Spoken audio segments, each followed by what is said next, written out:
The Fed15 podcast is presented by Serving Those Who Serve, a financial planning practice serving federal government employees and retirees all over the country. This podcast is for informational purposes only and is not intended to be taken as financial advice. All listeners should consult their personal advisors before taking any action. The opinions expressed by our hosts are their own and do not reflect the views, policies, or position of either Raymond James or Serving Those Who Serve. Securities are offered through Raymond James Financial Services, Inc., member FINRA SIPC. Investment advisory services are offered through Raymond James Financial Services Advisors, Inc. Serving Those Who Serve is not a registered broker-dealer and is independent of Raymond James Financial Services, Inc. Welcome, everyone, to this week's episode of the Fed15 podcast presented by Serving Those Who Serve. Each week, we'll discuss the latest news and info that Feds need to know in 15 minutes or less. So whether you are a seasoned, grizzled, veteran federal employee, or whether you are just starting out in your career as a Fed15 has got you covered. So grab your coffee, kick back. We'll tell you what you need to know but might have missed in the federal space this week. We are your hosts.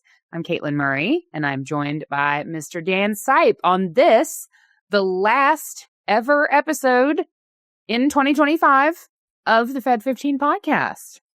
Yes, that makes me Father Time creeping towards the end of the year, I guess. Let me tell you, I am no baby New Year's. That dude ages a lot in a year. He does. I mean, I think there's a genetic condition. Similar to the guy in Christmas Carol, the ghost of Christmas Present, right? He ages a lot in the night. Yeah, so absolutely. It's like being president, man. It ages you. Yeah. Once upon a time, I had dark hair. So how has 2025 treated you, Mr. Dan Sipe? Very well. It's been challenging because a group of people that I care a lot about were really put through the ringer. That's why I'm kind of happy about the 5-day weekend that they just got for Christmas. The least that could have been done. So I guess it's been a bittersweet confirmation of that I made the right career choice. And Katelyn, you and I have talked about this. It's like the best analogy I've been able to come up with is, say I'm a doctor and I specialize in malaria. And then I did my best to build the best malaria hospital because I felt that was an important thing to do. And then there's a global malaria outbreak. And the hospital is full to the gills. So I'm glad that I made the choice to follow this path. It hurts my heart that so many people needed it in a brief period. And you and I talked about it. We had people given 8 days to make a life-changing decision, and satisfied and fulfilled at the same time. I know how many people we helped this year. I've really been able to see it, and I've been able to get the feedback from the team. So yeah, how about you? Yeah, I think that's true. I think you have a general sense with what we do. We're blessed in that we know, right? We can quantify that what we do makes a difference in our clients' lives. But it's typically in much more of a general sense. You know what I mean? Because things like the type of work that we do is sort of like planting trees. Takes a long time to really see, the compounding difference that it can make. Sure. But this year was a little bit more immediate. You know what I mean? There were immediate specific situations where, you really, had that opportunity to make an immediate impact. So, yeah. So I think, a difficult year, a challenging year in many ways, a very heavy year emotionally, but also a chance to kind of put your metal where your mouth is and dig in and do the work and, be kind of that calm spot in the storm for a lot of people, which is really powerful. So, yeah. Absolutely. And, I know you experienced this. Lost count of the number of people that we were able to help them understand that if you're eligible to retire and you got RIF'd, you don't lose your retirement. Yeah. An astonishing number of folks had that as a deep-seated fear. Yeah. And being able to just explain that Mm-hmm. It's like, oh, wow, I didn't realize. Okay, now here's the other things you may not have known. So I think we really earned our stripes this year. My wish for 2026 is that my Feds have a little easier year. Yeah. The ones who are still standing deserve it. By all means, thoroughly enjoy. By the time, I hope you thoroughly enjoyed the 5-day weekend over Christmas. So I hope that left you a little bit refreshed for the new year. And we're going to be there for you through that new year. So, yep. Absolutely. Well, so speaking of being there for you, we have some information that we want to share with you this week. We've got a really good article that Dan is going to go over here in just a few minutes on sick leave versus annual leave at retirement and how those two different types of leave have kind of different outcomes and different options that you can kind of look at there. So he's going to talk to you about being a little bit mindful because not all leave is the same, right? And then I'm going to chat a little bit about something that you may already be aware of, or maybe you're not. OPM is sort of in the process of going fully digital. I've got some caveats on that I've heard just hearsay from client meetings, but we'll talk a little bit about Miss Aura here in just a few minutes. But Dan, talk to us about sick leave versus annual leave and what we need to understand about those two different systems. Absolutely. I am going to start with a plug. Go to the website, STWServe.com, go to the blogs, type into the search bar, how to get an extra year of service without working an extra year. That was an article I wrote just about a year ago, and it'll be a nice follow-up to this. So here's the basics of the two types of leave, sick and annual. Okay. They serve different purposes, but from a standpoint of dollar and cent impact to you, one increases pension calculations as it's accumulated, not as it's used. And the other provides cash as it's accumulated, not as it's used. And coordinating both can absolutely positively strengthen overall retirement outcomes and start now is the thing. That's why I referenced that other article. So how sick leave increases your pension, but not your eligibility. Unused sick leave does not count towards retirement eligibility. But sick leave is converted by OPM into additional creditable service for pension calculations, so extra time. And the rationale behind that is we live in a world where people get sick and stuff happens. So if somebody goes a whole year without getting sick, they actually gave uncle even more days' work than uncle was anticipating. So uncle recognizes that by saying, okay, the sick leave you didn't use, if that's still there and you retire, then I'm going to take care of you. So under sick leave conversion basics, a work year equals 2,087 hours, 2087. Every 174 hours approximately is 1 month of service. Only whole months count towards the pension because if you look at the tables, they're always shown in months and days. Excess days are dropped off. So planning consideration. Retiring just short of a full conversion month, you won't get the most out of it. So that's something to think about if you're picking those things. Now, a lot of people are always trying to measure, right at the end of a leave year and pay year and that type of thing. So that wouldn't apply as much here. But if you've got 3 more days to get a full month, you may want to consider, slightly a different retirement date. So especially in that situation, sorry to cut in, Dan, but especially if you're 3 days short of having enough sick leave hours to equal an entire month, and that's going to add time to your pension, it could be worth it to retire a couple of days into that next month and use your emergency fund to bridge the gap between FERS. Typically, folks will retire at the very end of the month so that the FERS pension starts the next month. But if you need to work a couple days over to get an extra month of time added to your pension calculation, it could be worth it to just maybe tap your emergency fund for that first month and then have FERS start the second month after you retire. It's a strategy worth looking at. Yep.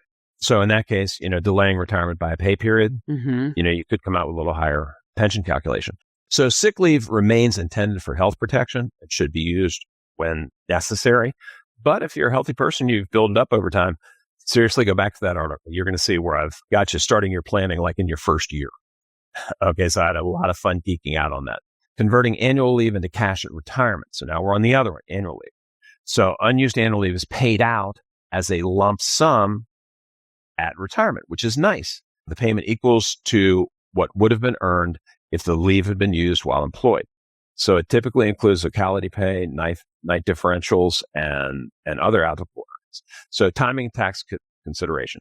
Annual leave is subject to use or lose rules. So after you get to the amount that you can carry over, everything above that is use or lose for the year. And again, plug article again, I submit that unless you love taking the last 14 days of the year off every year, using some of your use or lose for a sniffles day or doctor's appointment day, something like that, means you can get a sick leave day over that's going to add something for you long term.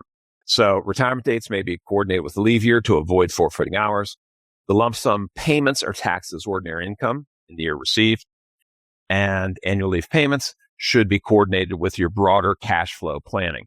For a lot of folks, it's an additional bridge when they're in that interim pension area. So coordinating both for maximum value. Remember, sick leave goes to pension income. Annual leave provides short-term liquidity at retirement. Effective retirement dates can often balance both benefits. Small timing adjustments can create meaningful long-term financial impact.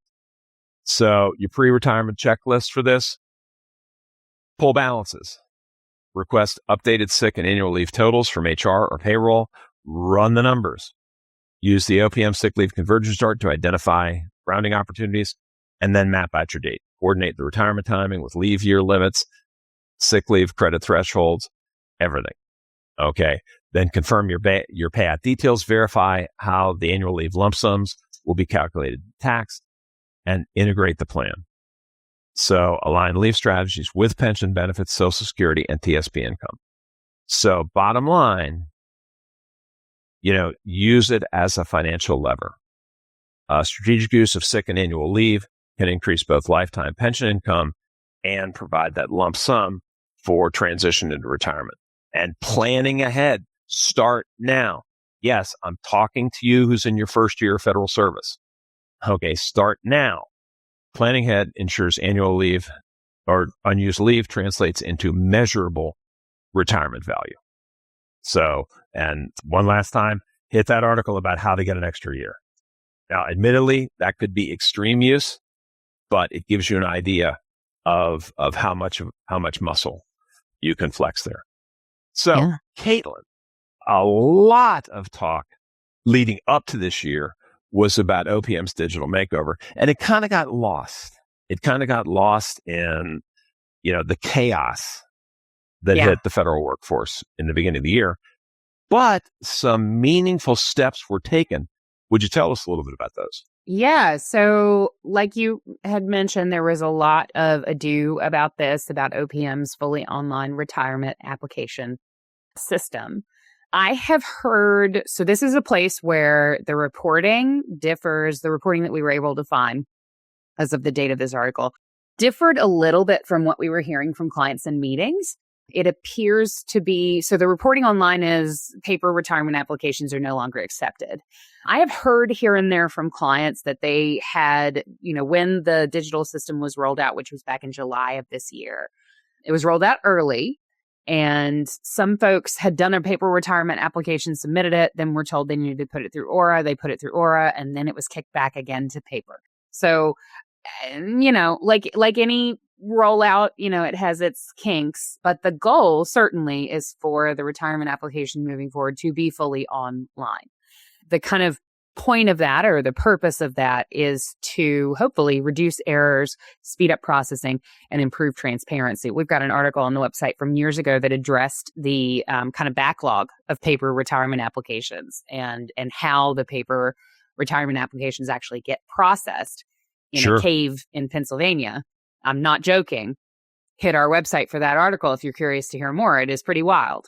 But the Aura, which is this online retirement application system, is supposed to hopefully smooth out some of the headache there and prevent those kinds of backlogs. So agency records are used to pre-populate certain personal and payroll information into the Aura system. I can almost hear Ed Zerndorfer in my head as I say this. Make sure you're checking. Make sure you're checking that. Make sure you're checking. Your agency is not infallible, and sometimes things are wrong, right? So double check it against your own data. But the key features of this system, you've got guided applications, which offers you a step-by-step walkthrough of each section. You've got some pre-filled data, which is ideally supposed to reduce manual entry and reduce common mistakes, but double check it because you aren't the only person making mistakes. Your agency can make mistakes too. There's built-in error checks flag issues in real time as you're entering that data. So if you transpose a number or you're getting stuff, if you enter a birth date instead of an SCD, it could potentially check that and flag that for you. And then there's application tracking, which is pretty cool. So the personal dashboard is supposed to show submission status and progress as things are kind of moving forward, which is kind of a nice feature. There are some changes in processing and timelines. Paper-based processing, which is what we've used pretty much up to this point, up to July, often delayed the first annuity payment by 3 to 5 months. Early testing of ORA suggests that simple cases could be processed in as little as 1 week. And I can hear all of you that dealt with retirement transitions this year laughing at that, right? Because we had a lot of somewhat unexpected retirement transitions at the same time as a RIF and downsizing. But in general, under normal circumstances, ideally, the system is supposed to reduce that interim annuity period and that processing period to like 1 week. So we'll see. Okay. Digital submission does provide the immediate confirmation of receipt, which is nice. Electronic transfers reduce that human error risk of lost paperwork between agencies and OPM. And all the goal is to kind of speed up the retirement submission process as well as the retirement processing timeframe. So obviously they are making adjustments. Short-term system adjustments may still occur as OPM is refining performance there. It is a relatively new system that was launched early. But you may, the hope is that you'll get faster and smoother application processing, but you need to make sure that you are doing your part to make sure that your submission is whole, complete, and accurate. Absolutely. So how do we do that? Well, it's the same basics that we've always kind of preached to you. You want to make sure you gather your supporting documents. This is leave and earning statements, service records, benefit statements. You want to confirm that your OPM login credentials are active and up to date. You want to make sure that you're submitting clean, accurate data to minimize follow-up delays. We should not be submitting our retirement application while we're watching Netflix. Let's not do that. Let's focus solely on that because it can be kind of messy to untangle some of those knots. File your application early to reduce last-minute complications. My typical advice on this is no less than 2 months out, unless you've got a really specific situation that you're dealing with. 2 months out, I think, gives you a fair amount of time to assess any kind of issues there. And then updated processing timelines may influence longer-term retirement planning. You may be able to have a shortened interim annuity phase, which is nice. So make sure that you're planning with the new OPM process in mind. My advice on this, it doesn't hurt to pull those old retirement applications and fill it out as a way of studying before you take the test. That's always my advice for my clients is let's pull the form. Okay. Let's fill it out. That way we're reminded of, FEGLI. That's right. What am I supposed to do for FEGLI? What election did I want to make? What am I doing for survivor benefit? That sort of thing. So fill that out as kind of a trial run to make sure you've got all your data correct and have that with you when you're going through the ORA system. Early prep and accuracy remain central to successful retirement outcomes. Hopefully, integrating this new ORA process into the retirement timeline is going to support smoother transitions for feds. And it is very much needed, I'll say, because, it was pretty outdated the way that we were doing it before. So I'm pleased with this new system, and I hope that they do kind of continue to tighten it up and make sure that we're getting that retirement application process streamlined for folks. You've worked your whole career, you've put the work and effort in. I think the retirement processing pipeline shouldn't be a nightmare for you. So agree. Yeah, I really hope this is kind of a small silver lining within the huge amount of retirement applications. And I'll say So far this year, I mean, that's a pretty big stress test, right? This year was a pretty big stress test for a new system like that. And from the folks that I am speaking with, I haven't heard yes, I've heard a lot of frustration of like OPM's not picking up my phone calls. But with the actual retirement, filing process itself, the online system, I've heard very little complaints about that. I've heard complaints about, a potential slowdown, but I was surprised that we weren't further backed up on interim pension payments than we were, to be completely honest. And I wonder if the ORA system is maybe part of that. So hopefully, because we do have some uncharacteristic delays in those interim pensions starting. So going to hold a good thought for 2026. That gets resolved pretty quickly. And I think that is all the time we have for today. But folks, have no fear. We will be back next week to bring you the latest updates you need to make informed decisions about your career and financial well-being as a Fed. Of course, and to make sure that you are here to catch that first episode of 2026, make sure that you are subscribed. Subscribe to our podcast on our YouTube channel, on Spotify. You can also catch us on our website at STWServe.com. But please subscribe so that you never miss an episode. And remember to share it with your friends and colleagues. Check us up on social media. Share us with all your friends. We would love to help them get access to the information they need as well. Any friend of yours is a friend of ours. And for more information on the topics covered today and more, way more, check out the blog. Go to the website, STWServe.com. Also, make sure you subscribe to our newsletter, The Weekly Serving. So then we'll be shipping the latest and greatest to you every single week. Don't even have to go looking for it. And for those who want to dive even deeper into learning about your federal benefits or financial planning for feds, we encourage you to join us for one of our complimentary webinars. We have some good ones coming up here in January. We have a FERS pension webinar on January 7th from 1 p.m. to 4 p.m. I will actually be hosting that session along with Mr. Ed Zerndorfer. It is a great place to start if you've never been to a webinar with us before.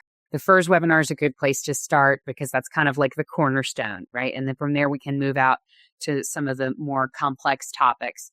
So consider joining us for that one. We also have a tax planning webinar coming up on January 15th, also from 1 p.m. to 4 p.m. That's going to be hosted by the lovely Jen Meyer. And that's got a lot of really good information on tax planning, not so much filing your taxes, but more things that you need to be aware of in the tax realm as a Fed. If you prefer a one-on-one approach or you don't have the time during the day to commit to a 3-hour webinar, I get it. You guys are busy. Feel free to reach out to our team directly for a financial planning consultation at meetings@stwserve.com. We'd be happy to find a time that works for you. Yep. And folks, in fact, we have some exciting things coming for 2026. I don't know if we've ever talked to our Feds about this, but we've always viewed the webinars as, core curriculum and electives. We've gotten a lot of requests to generate some video on demand options. So those will be coming in pretty much in the first quarter of the year. We're just getting everything updated, getting those set. So you will have even more flexibility where you can consume some of those electives. We're still going to keep our core curriculum live because the Q&A, you've told us that's amazing and helpful. So, but exciting things coming. We did not rest on our laurels this year. Again, really happy we're here, happy we're able to help. We want to help even more, and that's what we're going to do. So, winding it out, thank you for listening to the Fed15 this year.